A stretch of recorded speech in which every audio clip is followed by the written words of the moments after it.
नमस्कार, जय जोहार। क्या आप भी गवर्नमेंट एग्जाम्स की तैयारी करना चाहते हैं? क्या आप भी मेमोरी टेक्निक्स और ट्रिक्स के जरिए बहुत ही कम समय में स्मार्ट स्टडी करना चाहते हैं? क्या आप चाहते हैं कि सीजी व्यापम टॉपर आपको पढ़ाए? तो डाउनलोड करिए योगेंद्र साहू क्लासेस ऐप। यहाँ 10 से अधिक गवर्नमेंट एग्जाम्स क्रैक करने वाले और सीजी व्यापम टॉप करने वाले योगेंद्र सर सीजीपीएससी और सीजी व्यापम के अंतर्गत होने वाले सभी एग्जाम्स की तैयारी कराएं।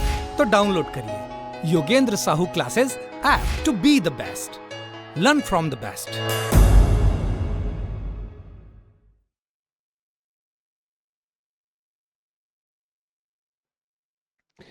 चलिए, नमस्कार दोस्तों, आप सभी का स्वागत है योगेंद्र साहू ऑनलाइन क्लासेस में। मैं आपका दोस्त, आपका होस्ट, आपका ट्यूटर दीपक आपका स्वागत करता हूं। आज हम एक नए टॉपिक के साथ पॉलिटी के एमसीक्यूज़ लेकर आए हैं।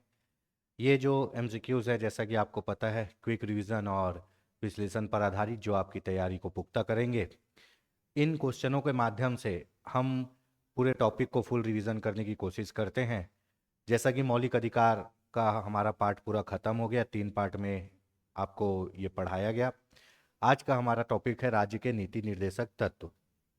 ठीक है, राज्य के नीति निर्देशक तत्व भी एक बहुत ही महत्वपूर्ण टॉपिक है और ये मौलिक अधिकार के पैरेलल चलता है। ठीक है, मौलिक अधिकार वे अधिकार है जो आपके पास है और राज्य के नीति निर्देशक तत्व वे तत्व हैं जो सरकार के पास है। आपके अधिकार आपके पास है और सरकार के तत्व सरकार के पास है। दोनों में कई बार बहस भी हुआ है न्यायालय में, दोनों में कौन ज़्यादा पावरफुल है, इस पर कई बार चर्चाएं भी हो चुकी है। तो बहुत से वाद में ऐसा माना गया है कि नीति निर्देशक तत्व को सर्वोच्चता सुनिश्चित की गई है मौलिक अधिकारों पे, है ना। तो आज का हमारा टॉपिक है राज्य के नीति निर्देशक तत्व। राज्य के नीति निर्देशक तत्व होते क्या हैं?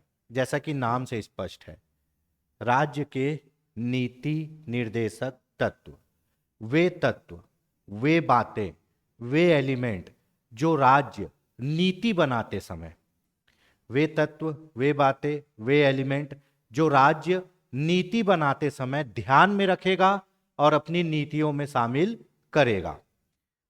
फिर से समझ लीजिए, वे सब बातें, वे सब अधिकार या वे सब एलिमेंट, वे सब छोटी छोटी बातें जो राज्य, कोई भी राज्य सरकार अपनी नीति बनाते समय, कोई भी योजना बनाते समय इन बातों को विशेष रूप से ध्यान में रखेगा और इन बातों को अपनी नीतियों में शामिल करने की कोशिश करेगा।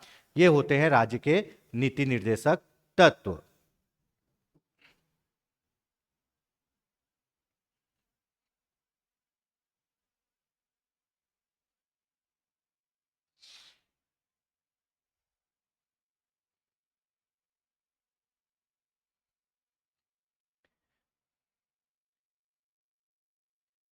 ठीक है, ये तो आपको समझ में आ गया होगा कि राज्य के नीति निर्देशक तत्व, राज्य को अपनी नीतियों को बनाते समय क्या करना चाहिए, क्या नहीं करना चाहिए, इन सब बातों का समावेश किया गया है राज्य के नीति निर्देशक तत्वों में। जैसे मौलिक अधिकार आपके अधिकार है, मौलिक अधिकार आपके अधिकार है जिनका आप यूज कर सकते हो, वैसे ही राज्य के नीति निर्देशक वे बातें हैं जिनको सरकार लागू करती है अपनी नीति बनाते के समय। ठीक है, मौलिक अधिकार और नीति निर्देशक तत्व में एक मेजर डिफरेंस है, उसको आप पहले सुन लीजिए। मौलिक अधिकार अगर आपके खत्म होंगे या नहीं मिलेंगे तो आप कहां जाओगे?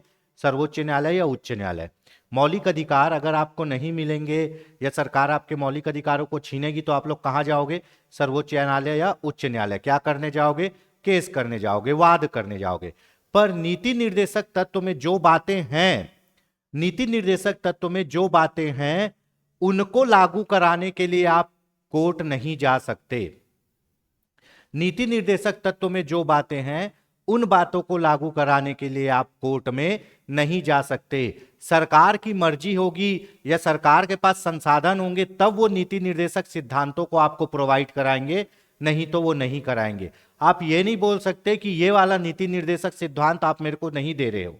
आप ये नहीं बोल सकते कि नीति निर्देशक सिद्धांत में ये बातें लिखी गई है और आप ये चीज आप नहीं कर रहे हो। क्यों? क्योंकि इसको आप कोर्ट से लागू नहीं करा सकते। ये सरकार की इच्छा पर, सरकार के संसाधनों की उपलब्धता पर निर्भर करता है कि वो नीति निर्देशक सिद्धांत में कही गई बातें आपको प्रोवाइड करा रही है या नहीं करा रही है। लेकिन मौलिक अधिकार अगर आपको नहीं मिलेगा तो आप केस कर सकते हो, और नीति निर्देशक तत्वों में लिखी बातें आपको नहीं होंगी, नहीं मिलेगी तो आप केस नहीं कर सकते। इसीलिए कहा जाता है मौलिक अधिकार क्या है, वाद योग्य है, और ये सरकार से आपको सुरक्षा प्रदान करता है।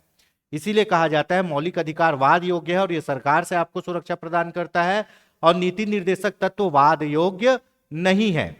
ठीक है, मौलिक अधिकार सरकार के ऊपर बाउंडेशन लाता है, सरकार के ऊपर दबाव बनाता है, इसीलिए मौलिक अधिकार को कहा जाता है ऋणात्मक।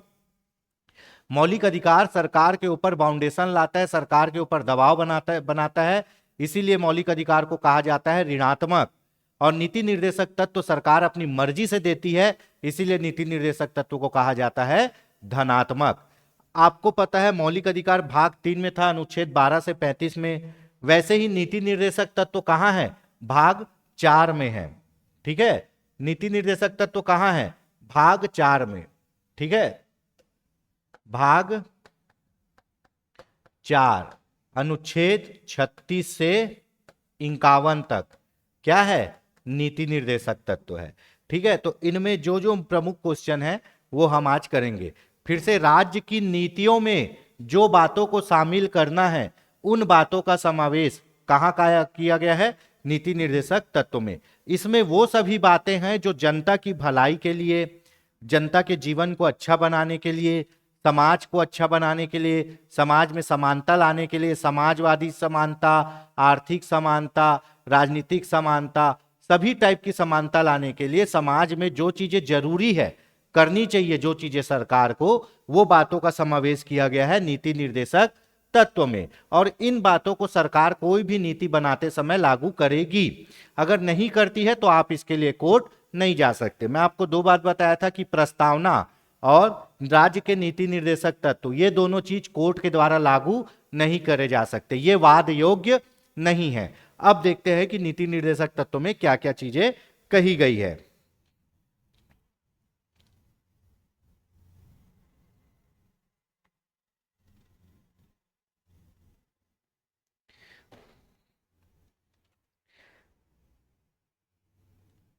ठीक है, अनुच्छेद 36 में तो इसकी परिभाषा दी गई है ना। मोस्ट इंपॉर्टेंट अनुच्छेद 37 में, अनुच्छेद 37 में कहा गया है कि यह न्यायालय द्वारा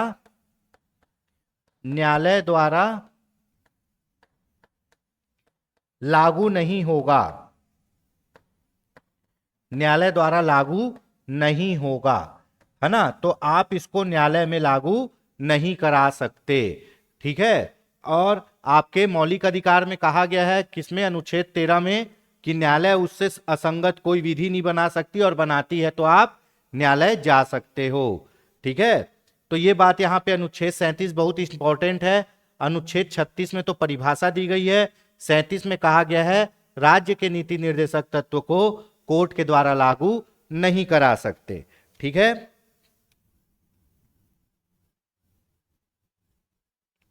और यह भी कहा गया है कि राज्य के नीति निर्देशक तत्व को कोर्ट के द्वारा लागू नहीं करा सकते, और राज्य कोई भी नीति बनाएगी तो वह यह सुनिश्चित करेगी कि वह इन नीतियों को इन बातों को अपनी नीतियों में लागू करे।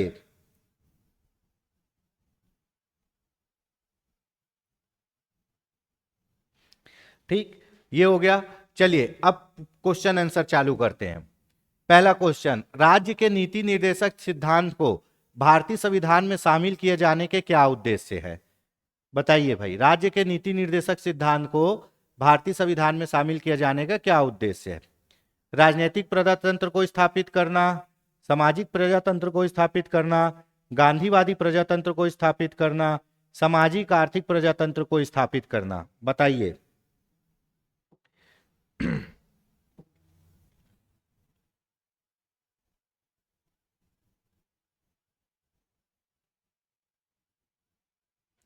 ठीक है, इसका ऑप्शन होगा ऑप्शन डी। ठीक है, ऑप्शन डी, है ना, सामाजिक और आर्थिक प्रजातंत्र को स्थापित करना। देखिए, एक जब संविधान निर्माता संविधान बना रहे थे तो वो कैसे राज्य की कल्पना कर रहे थे? एक ऐसे राज्य की कल्पना कर रहे थे जो सामाजिक आर्थिक प्रजातंत्र को स्थापित करे, है ना। एक ऐसा राज्य बनाना चाह रहे थे जहां सामाजिक आर्थिक प्रजातंत्र हो। तो उसको, उन राज्यों को बनाने के लिए जो बातें महत्वपूर्ण है उसका समावेश कहां किया गया? राज्य के नीति निर्देशक सिद्धांतों पे किया गया।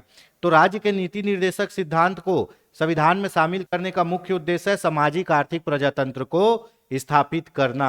सरकार ऐसे कदम उठाएगी जिससे समाज में सामाजिक और आर्थिक प्रजातंत्र स्थापित हो सके। ठीक है। आपके राज्य के नीति निर्देशक सिद्धांत में, ठीक है, आपके राज्य के नीति निर्देशक सिद्धांत में 3 टाइप के उद्देश्य हैं, है ना। समाजवादी उद्देश्य है, समाजवादी उद्देश्य है, गांधीवादी उद्देश्य है और उदारवादी उद्देश्य है। ठीक है। ये तीनों उद्देश्य कहां समाहित है? आपके राज्य के नीति निर्देशक सिद्धांत में।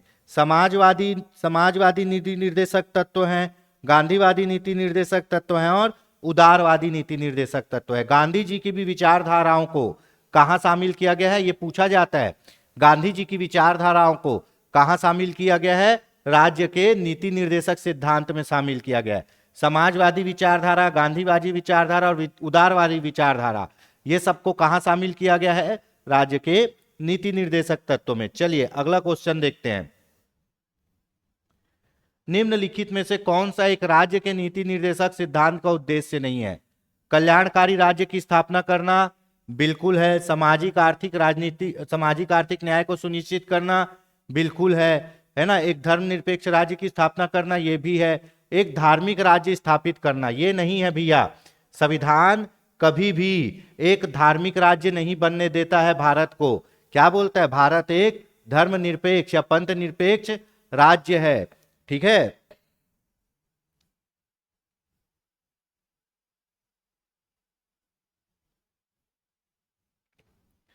ठीक। अनुच्छेद 38 में कहा गया है लोक कल्याणकारी राज्य की स्थापना करना। ठीक है। तो इसका ऑप्शन होगा ऑप्शन सी। ये तो आपको नॉर्मल सा समझ में आ गया होगा। कल्याणकारी राज्य बनाना है, सामाजिक आर्थिक न्याय को सुनिश्चित करना है, धर्मनिरपेक्ष बनाना है, एक धार्मिक राज्य नहीं बनाना है। तो इसका ऑप्शन होगा सी। चलिए अगला क्वेश्चन देखते हैं। राज्य के नीति निर्देशक सिद्धांत किस प्रकार मौलिक अधिकारों से भिन्न है? बहुत जबरदस्त क्वेश्चन है। राज्य के नीति निर्देशक सिद्धांत मौलिक अधिकारों से कैसे भिन्न है? पूर्वोक्त केंद्रीय सरकार के लिए है और उपरोक्त राज्यों के लिए। पूर्वोक्त संविधान का अंश नहीं है जबकि उपरोक्त है ना। मतलब ये बोल रहे हैं कि जो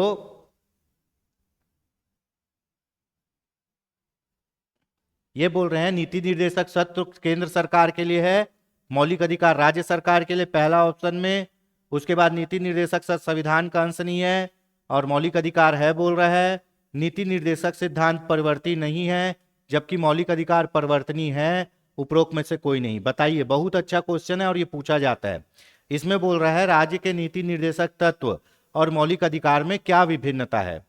तो दोस्तों मैं अभी बताया, इसका ऑप्शन होगा ऑप्शन सी। क्यों? क्योंकि राज्य के नीति निर्देशक सिद्धांत को न्यायालय द्वारा लागू नहीं करा सकते, है ना। मैं आपको बार बार बता रहा हूं, इसमें अनुच्छेद 37 से 51 तक जो बातें कही गई है उसको आप लागू करने के लिए न्यायालय में नहीं जा सकते। लेकिन मौलिक अधिकार में जो बातें कही गई है उसको लागू करने के लिए आप कहां जा सकते हो? न्यायालय जा सकते हो। ठीक है। तो यही चीज बोल रहे हैं, न्यायालय द्वारा प्रवर्तनी मतलब लागू कराना, है ना। तो नीति निर्देशक सिद्धांत न्यायालय द्वारा लागू नहीं होंगे जबकि मौलिक अधिकार न्यायालय द्वारा लागू होंगे। इसका ऑप्शन होगा ऑप्शन सी। ठीक है। चलिए, नीति निर्देशक तत्व क्या है ना। ये अभी बोले, वाद योग्य है, अवाद योग्य है, कठोर है, लचीले है। ठीक है। नीति निर्देशक तत्व है अवाद योग्य। इसको लेके आप न्यायालय नहीं जा सकते, इसको लेके आप न्यायालय नहीं जा सकते। ठीक है। न्यायालय द्वारा इसको लागू नहीं करा सकते।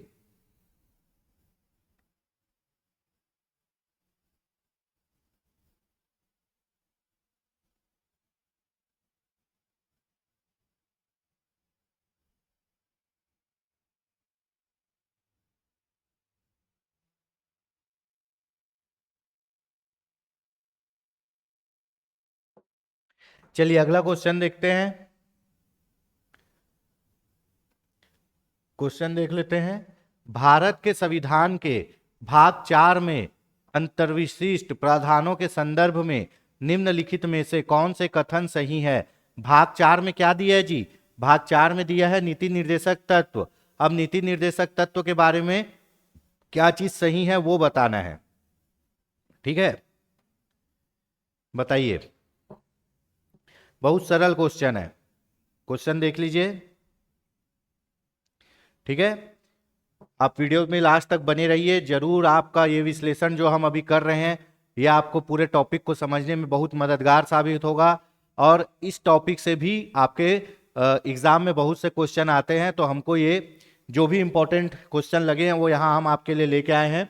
तो जैसा हम पढ़ रहे थे कि नीति निर्देशक तत्व न्यायालय द्वारा लागू होंगे क्या? नहीं होंगे।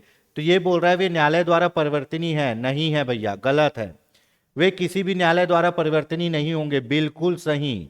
ठीक है, इस भाग में अधिकथित सिद्धांत राज्य के द्वारा कानून बनाने को प्रभावित करेंगे। बिल्कुल सही।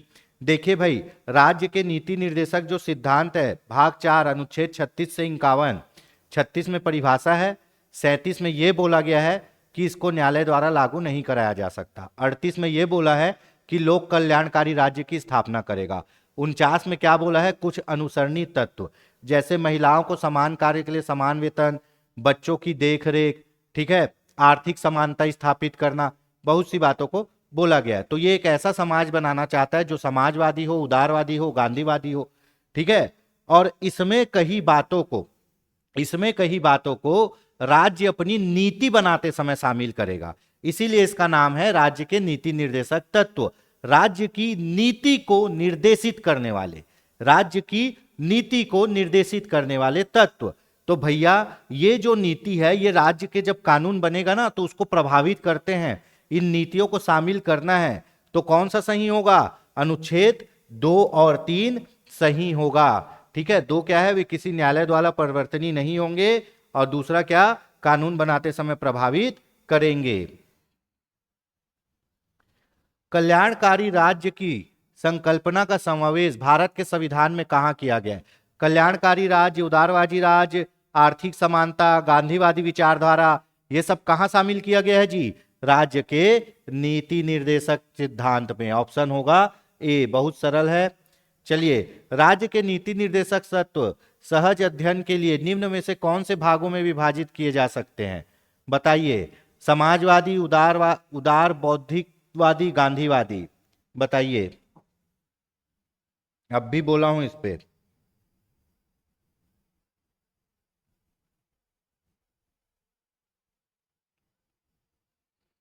ठीक है, इसका ऑप्शन होगा ऑप्शन डी, क्योंकि नीति निर्देशक सिद्धांत में समाजवादी सिद्धांत है, उदारवादी सिद्धांत है, गांधीवादी सिद्धांत है, आर्थिक समानता की बात कही गई है, वही सब यहां पे कहा गया है। तो देखिए, जो इसमें समाजवादी सिद्धांत है, समाजवादी सिद्धांत में, ठीक है, बहुत से अनुच्छेद है। हम गांधीवादी अनुच्छेद देख लेते हैं। ठीक है, अनुच्छेद 40, अनुच्छेद 40, अनुच्छेद 43, अनुच्छेद 46, 47 और 48, ये पूरे अनुच्छेद कौन से अनुच्छेद है? गांधीवादी अनुच्छेद है। इसमें गांधी जी की विचारधाराओं को शामिल किया गया है। ठीक है, अनुच्छेद 40, 43, 46, 47, 48 में गांधीवादी विचारधारा को शामिल किया गया है। अनुच्छेद 40 में क्या है जी? अनुच्छेद 40 में है ग्राम पंचायत का गठन। गांधी जी गांव के बड़े गांव से बहुत प्रेम करते थे। वो बोलते थे अगर भारत को देखना है तो भारत के गांव को देखो। तो 40 में क्या है? ग्राम पंचायत का गठन। ठीक है, अनुच्छेद 43 में क्या है जी? अनुच्छेद 43 में है आपका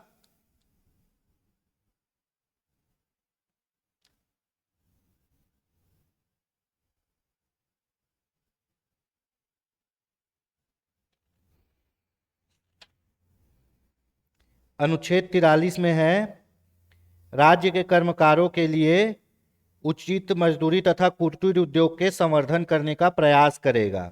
ठीक है, और कर्मकारों को किसमें भागीदारी सुनिश्चित करेगा? प्रबंध में। 43 में कुटीर उद्योग की बात कही गई है, कुटीर उद्योग को बढ़ाएंगे, है ना, और जो मजदूर है उनको उद्योगों के मैनेजमेंट में भी हिस्सा देंगे। ठीक है, ये बात कही गई है 43 में। 46 में क्या कहा गया है, 46 में देख लेते हैं। अनुसूचित जाति जनजाति और पिछड़े वर्गों के लिए रोजगार कार्यक्रम की व्यवस्था की गई है। ठीक है, अनुसूचित जाति SC ST और OBC इनके लिए क्या किया गया है 46 में, आरक्षण की व्यवस्था की गई है। ठीक है, इनके हितों को बढ़ाने के लिए आरक्षण की व्यवस्था की गई है। 47 में क्या कहा गया है, 47 में देख लेते क्या कहा गया है।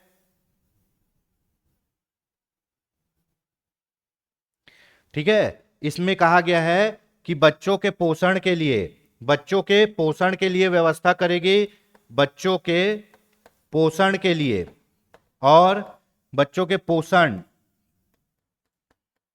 पोषण को बढ़ाना है, और क्या करना है, नशा मुक्ति, नशा वाली चीजों को बैन करना है। ठीक है, नशा मुक्ति की बात कही गई है, शॉर्ट में बता रहा हूं, नशा मुक्ति की बात कही गई है। सरकार प्रयास करेगी कि कोई भी मादक पदार्थों का प्रचार प्रसार ना हो। अब अगर इसको न्यायालय में लागू करवा सकते तो आप तो उठ के सुप्रीम कोर्ट चल जाते कि सरकार बोलती भाई मादक पदार्थों का प्रचार प्रसार बेचना मना करना है, पर यही बात है, इसको न्यायालय में लागू नहीं करा सकते, इसलिए सरकार क्या करती है, वाइन शॉप के थ्रू वाइन बेचती है।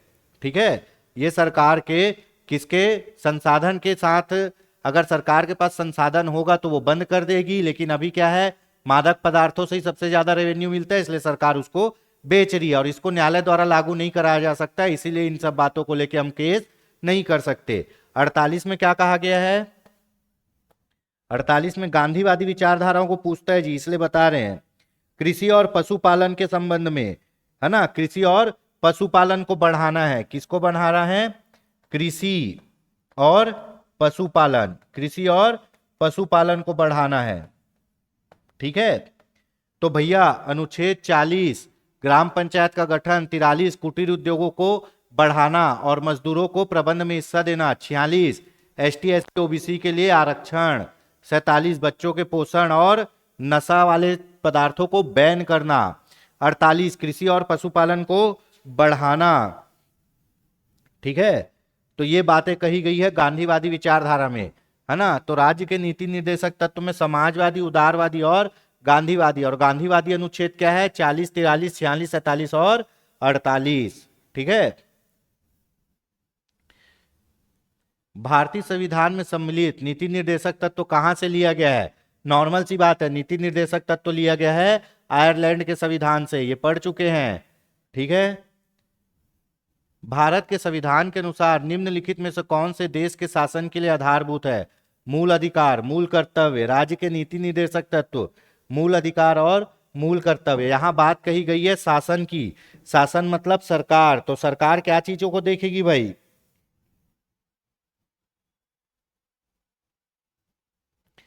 बताइए।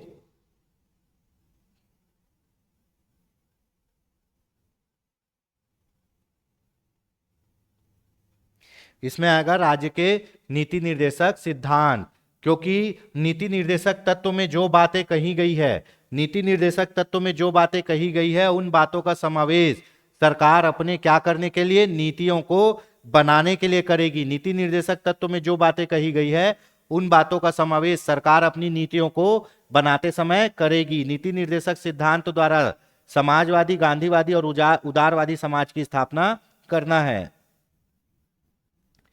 भारतीय संविधान के अंतर्गत धन का केंद्रीकरण किसका उल्लंघन करता है, बताइए भाई।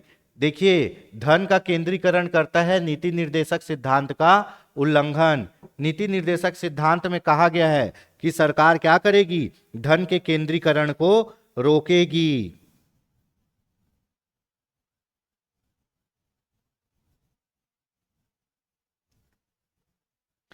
ठीक, आपका इसको मैं बता देता हूं, अनुच्छेद 39, ठीक है, अनुच्छेद 39 नीति निर्देशक सिद्धांत का अनुच्छेद 39 इसमें सरकार क्या कही गई, क्या क्या काम करेगी? पहला, धन का विकेंद्रीकरण करेगी, धन का विकेंद्रीकरण,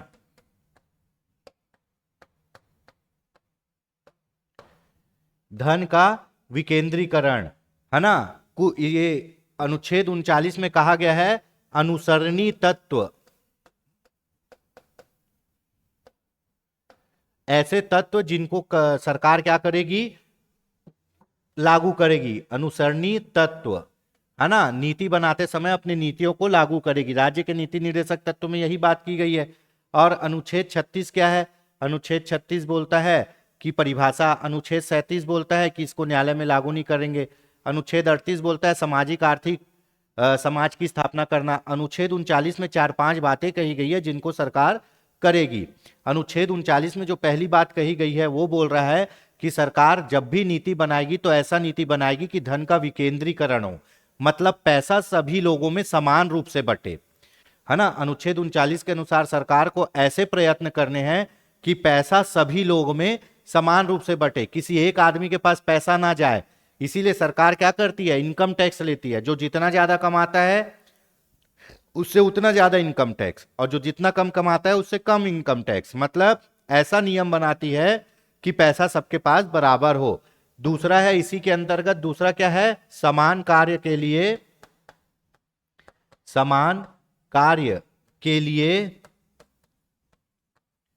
समान वेतन। इसमें यह कहा गया है दोस्तों कि स्त्री हो या पुरुष, अगर वो एक टाइप के काम करते हैं तो उनको बराबर वेतन मिलेगा। ऐसा नहीं पुरुषों को ज्यादा वेतन मिलेगा और स्त्रियों को कम वेतन मिलेगा। तो समान कार्य के लिए बहुत इंपॉर्टेंट है, ये पूछता है धन का विकेंद्रीकरण कौन से अनुच्छेद में, 39 में। समान कार्य के लिए समान वेतन कौन से अनुच्छेद में, 39 में। मतलब सरकार जो भी लोग, चाहे वो स्त्री या पुरुष हो, समान कार्य करते हैं तो समान वेतन दिए जाएंगे। ऐसा नहीं कि पुरुषों को ज्यादा और स्त्रियों को कम।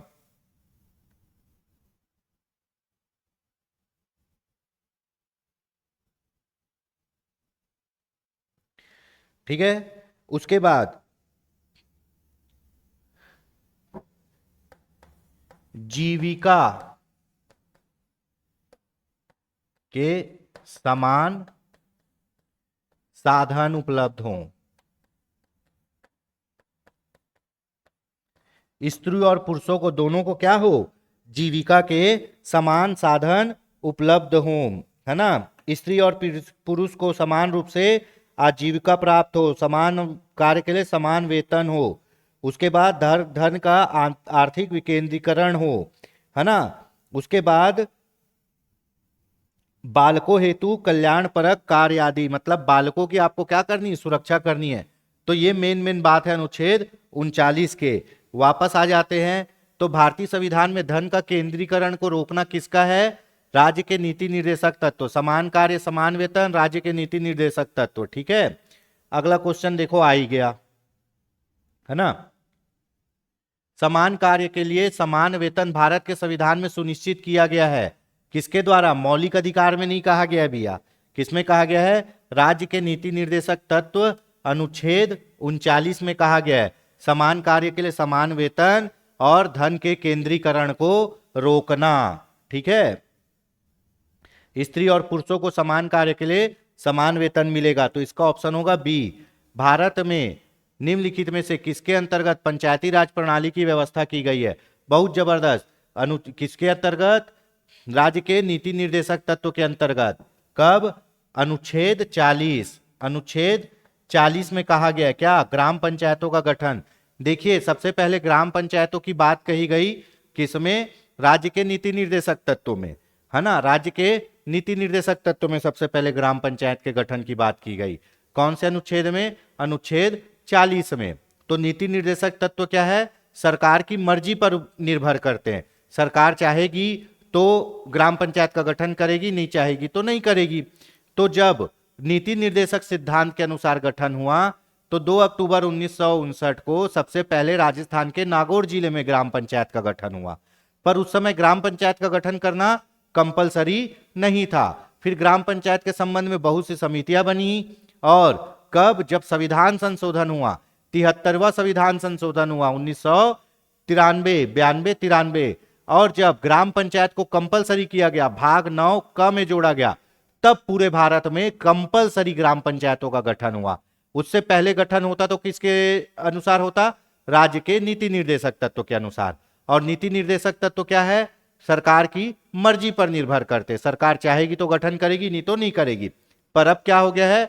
नीति निर्देशक तत्व नहीं, अब हो गया है संविधान संशोधन, और पंचायती राज व्यवस्था क्या बन गया है? अनिवार्य बन गया है। तो ग्राम पंचायत का गठन अनुच्छेद 40 के अनुसार किसके अंतर्गत आता है? राज्य के नीति निर्देशक तत्व के अंतर्गत। निम्न में से कौन सा अनुच्छेद पंचायत के गठन के लिए सरकार को निर्देश देता है? ठीक है, अनुच्छेद 40। अनुच्छेद 40 क्या करता है? आपके सरकार को ग्राम पंचायतों के गठन का निर्देश देता है। अनुच्छेद 33 है ना, ये तो मौलिक अधिकार में आ जाएगा। अनुच्छेद 48 क्या बोलता है? अनुच्छेद 48 कृषि और पशुपालन को वैज्ञानिक तरीके से करना। ठीक है, अनुच्छेद 48 के अंतर्गत राज्य कृषि और पशुपालन को आधुनिक तथा वैज्ञानिक ढंग से करने का प्रयास करेगा। गाय, बछड़ों तथा अन्य दुधारू और मवेशियों के वध को रोकेगा। अनुच्छेद 48 दो बार टाइप हो गया। अनुच्छेद 48 में कृषि और पशुपालन के संबंध में बात किया गया है ना। किसी पशुपालन को कैसे करना है? वैज्ञानिक ढंग से करना है और बढ़ाना है, वैज्ञानिक ढंग से। ठीक है, और दूसरा मवेशी के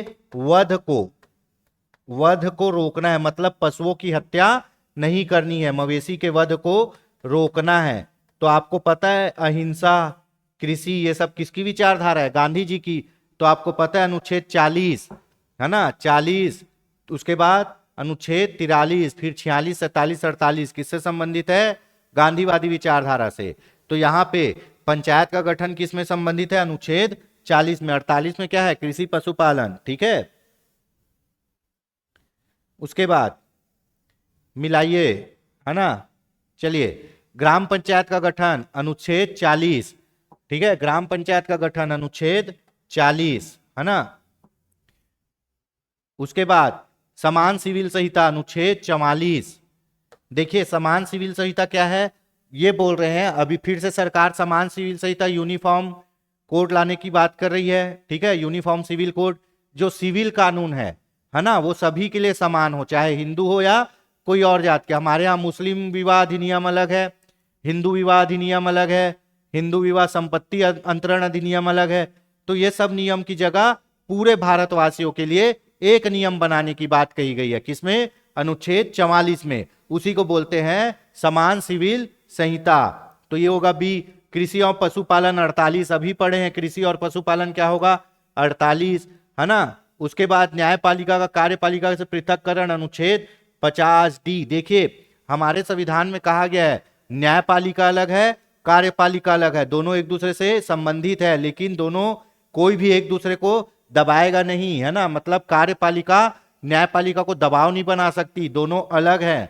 ठीक है, उसके बाद अंतरराष्ट्रीय शांति और वृद्धि अनुच्छेद 51। ये सब एकदम इंपॉर्टेंट अनुच्छेद है जी, है ना। ये सब एकदम इंपॉर्टेंट अनुच्छेद है, आपको इनको याद करना पड़ेगा। देखिए 40 में 39 में क्या कहा गया है? 39 में कहा गया समान कार्य के लिए समान वेतन। ठीक है, और क्या कहा गया है? धन का विकेंद्रीकरण। और क्या कहा गया है? जीविका के समान साधन। 40 में क्या कहा गया है? ग्राम पंचायतों का गठन। 44 में क्या कहा गया है? समान सिविल संहिता। 48 में क्या कहा गया है? कृषि पशुपालन। 50 में क्या कहा गया है? कार्यपालिका का न्यायपालिका से पृथककरण। ठीक है, उसके बाद 48 में आपका वो भी है ना, कृषि पशुपालन, पशुओं के वध पर रोक।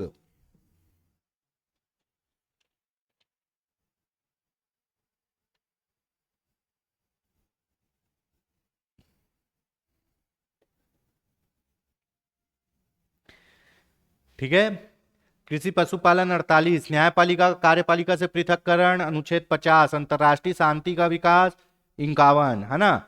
आपको ऐसा काम करना है, सरकार ऐसा काम करेगी कि अंतरराष्ट्रीय शांति में क्या हो? बढ़ोतरी हो। इसी के अंतर्गत आपके अनुच्छेद 51 के अंतर्गत ही आपकी विदेश नीतियां भी आ जाती है। तो देखिए भाई, अब देखते हैं, ए का 5, ए का 5 यहां है, बी का 1,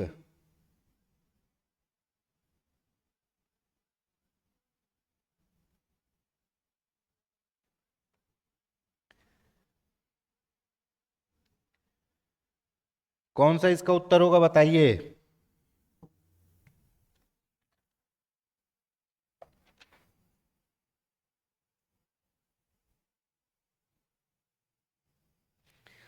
ठीक है, ए का 5 यहां पे लिखा हुआ है, बी क्या है, समान सिविल संहिता 44(1) नहीं है।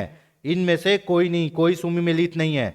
एक बार फिर बता देता हूं, ठीक है। ग्राम पंचायतों का गठन, ग्राम पंचायतों का गठन कौन सा है, अनुच्छेद 40, ठीक है। समान सिविल संहिता अनुच्छेद 44, कृषि पशुपालन 48, न्यायपालिका का कार्यपालिका से पृथककरण अनुच्छेद 50, अंतरराष्ट्रीय शांति सुरक्षा क्या 51, ठीक है। चलिए अगला देख लेते हैं,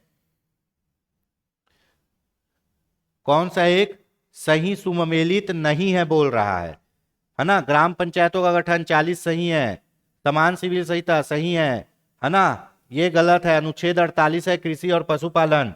न्यायपालिका का कार्यपालिका से पृथककरण है अनुच्छेद 50, ठीक है। अनुच्छेद 39(a) समान न्याय एवं निःशुल्क विधिक सहायता, ठीक है, समान न्याय की बात करता है। ये 42वें संविधान संशोधन द्वारा जोड़ा गया है 39(a). इसमें बोलता है अगर कोई व्यक्ति कोर्ट में जाता है और उसको वकील करने का पैसा नहीं है तो सरकार उसको फ्री में वकील करके देगी, उसी को बोलते हैं निःशुल्क विधिक सहायता, ठीक है। सरकार यहां तक के करके दी है कि भैया अगर आप कोर्ट में जाओगे तो आपको निःशुल्क विधिक सहायता दी जाएगी, है ना। ये यहाँ पे किस में आया है, 39(a) में। और मौलिक अधिकार में आता है अनुच्छेद आपका 21, प्राण और दैहिक स्वतंत्रता में, ठीक है। निःशुल्क विधिक सहायता क्योंकि जरूरी है भैया जिंदा रखने के लिए आपको निःशुल्क विधिक सहायता। तो इसका आंसर होगा आंसर डी, अनुच्छेद 48 क्या है, पशुपालन और कृषि को बढ़ाना और गौ हत्या को बंद करना, ठीक है।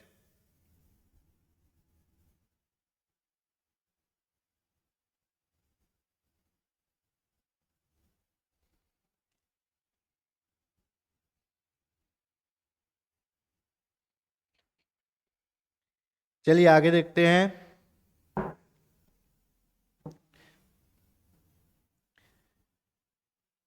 नीचे दिए गए कथन एक को आर के, ठीक है। मनरेगा हर परिवारों को कम से कम एक सदस्य को 100 दिन का रोजगार दिलाने का प्रावधान करता है। रोजगार का अधिकार संविधान के भाग 3 में प्राविधित है, बताइए। चलिए इसको बताइए।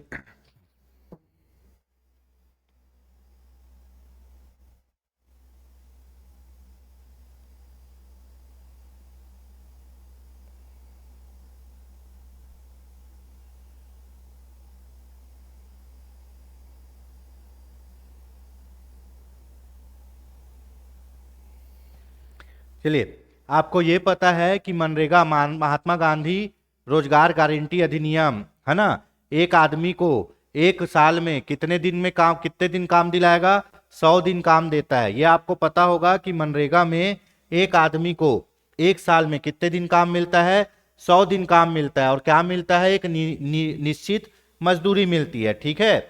एक सदस्य को 100 दिन काम मिलता है और एक निश्चित मजदूरी मिलती है, ये मनरेगा का नियम है। लेकिन हमारे छत्तीसगढ़ में सरकार 150 दिन रोजगार देती है, 100 दिन मनरेगा का और 50 दिन खुद से। तो ये लाइन तो सही हो गई।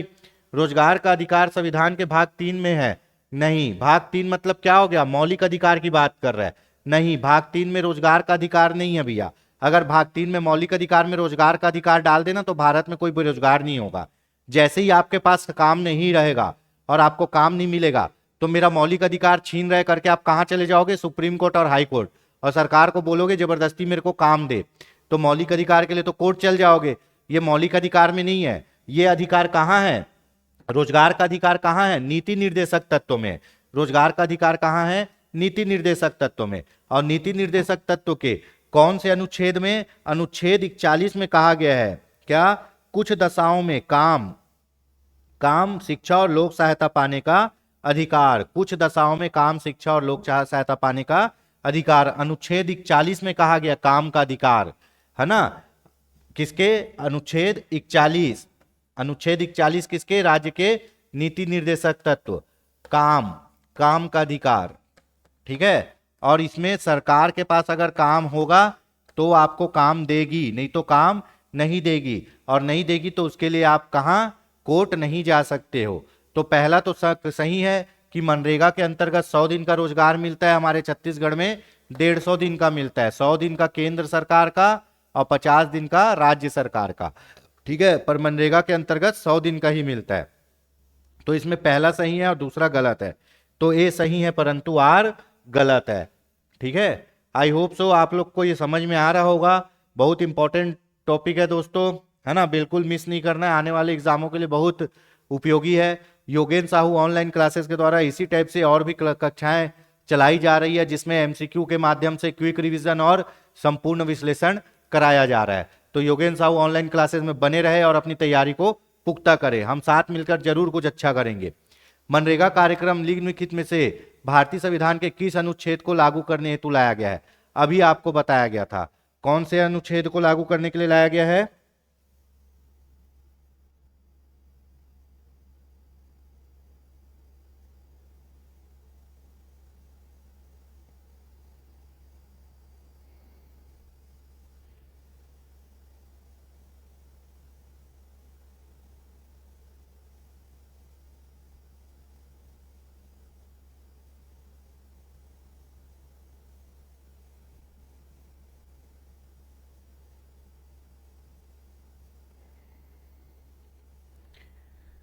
ठीक, आपको पता है कि अनुच्छेद 41 में कहा गया है कुछ दशाओं में काम, शिक्षा और लोक सहायता पाने का अधिकार, है ना।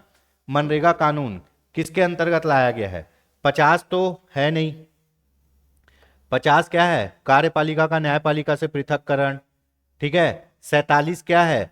47 है आपका मादक पदार्थों का निषेध, ठीक है। उसके बाद इसका आंसर होगा 43, है ना, और इसी के साथ है एक 41।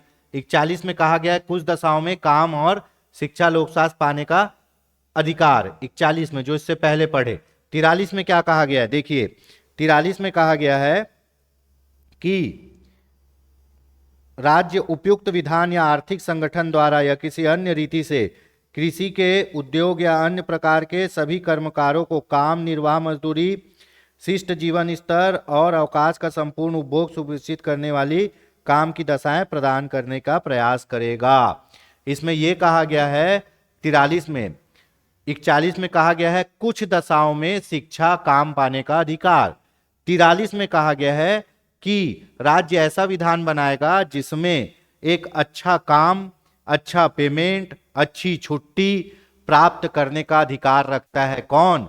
यहां का नागरिक। 43 में कहा गया है कि राज्य सरकार, है ना, आर्थिक संगठन द्वारा या किसी अन्य रीति से कृषि, उद्योग या अन्य प्रकार के सभी कर्मकारों को काम, निर्वाह मजदूरी, शिष्ट जीवन स्तर और अवकाश का संपूर्ण उपयोग करने की सुनिश्चित करेगा। मतलब एक तो काम मिलेगा, निर्वाह मजदूरी मतलब मिनिमम मजदूरी जो मिलनी है मिलना है, काम की अच्छी दशा मिलनी चाहिए, अवकाश मिलना चाहिए जिनका वो उपभोग कर सके, ऐसा नियम बनाएगा। तो ये है अनुच्छेद 43 और 41 सम्मिलित रूप से क्या काम के अधिकारों को बताता है। तो यहां होगा आपका ऑप्शन ए। 41 बोलता है कुछ दशाओं में और 43 बोलता है कि एक ऐसा काम दिलाओ जिसमें मिनिमम मजदूरी हो, छुट्टी हो और भी बहुत सी चीजें हो। तो इसका ऑप्शन होगा ऑप्शन ए। भारत में न्यायपालिका का कार्यपालिका से पृथककरण किसमें कहा गया है? राज्य के नीति निर्देशक तत्व में। अनुच्छेद क्या है? 50 में कहा गया है न्यायपालिका कार्यपालिका से अलग है। इसीलिए तो भैया हमारी न्यायपालिका इतनी स्ट्रांग है कि कार्यपालिका को भी चमका देती है, ठीक है। राज्य के नीति निर्देशक सिद्धांतों को निम्नलिखित अनुच्छेद में से कौन सा अंतरराष्ट्रीय शांति और सुरक्षा के लिए है? आपको पता है अनुच्छेद 51 सबसे आखिरी अनुच्छेद किससे संबंधित है? अंतरराष्ट्रीय शांति और सुरक्षा से। इसी में विदेश नीति भी आती है, अंतरराष्ट्रीय शांति और सुरक्षा से संबंधित है। कौन सा अनुच्छेद? अनुच्छेद 51, ठीक है। अनुच्छेद 50 क्या है? कार्यपालिका से न्यायपालिका का पृथक्करण। देखिए, भारतीय संविधान का कौन सा अनुच्छेद भारत की विदेश नीति से संबंधित है? अंतरराष्ट्रीय शांति और सुरक्षा, मतलब अनुच्छेद 51। ठीक है। निम्नलिखित में से कौन सा एक राज्य का नीति निर्देशक तत्व नहीं है? मद निषेध है भाई, मद निषेध है ना। नशीले पदार्थों को रोकना है, बेचना बेचना नहीं है भैया नशीले पदार्थ। ठीक है, मादक पदार्थों के सेवन को रोकना है, अनुच्छेद 47 में कहा गया है। अनुच्छेद 47 में है मद निषेध। गौ संरक्षण अनुच्छेद 48 में है। किसमें है? अनुच्छेद 48 में है गौ संरक्षण।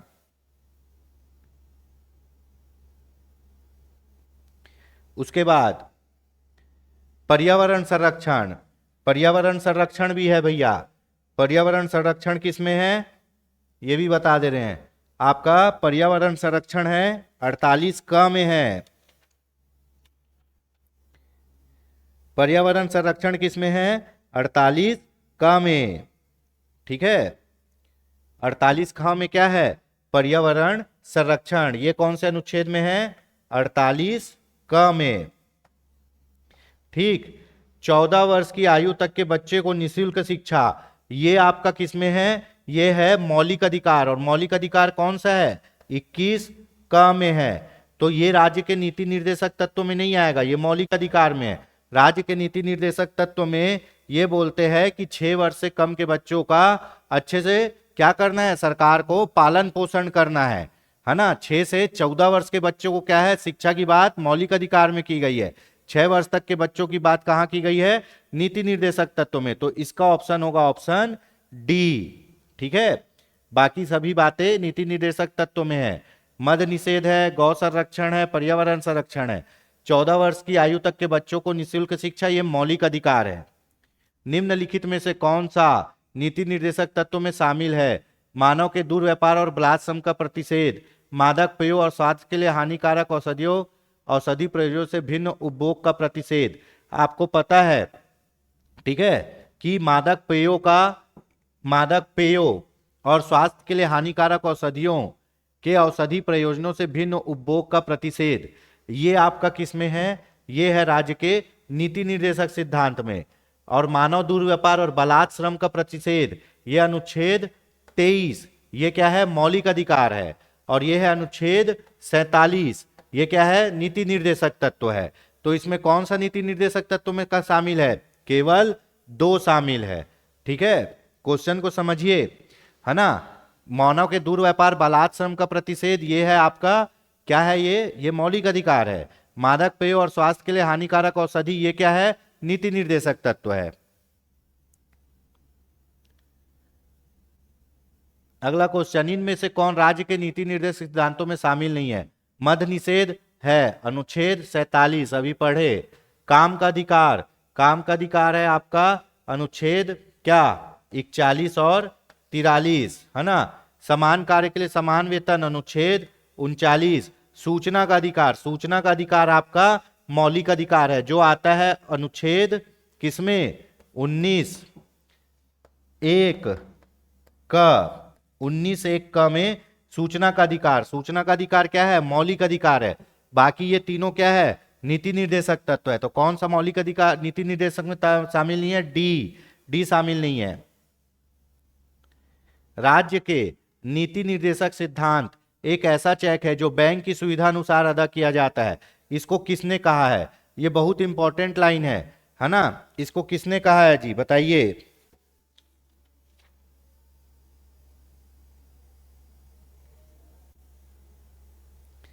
ठीक है, इसको कहा है के.टी. शाह ने।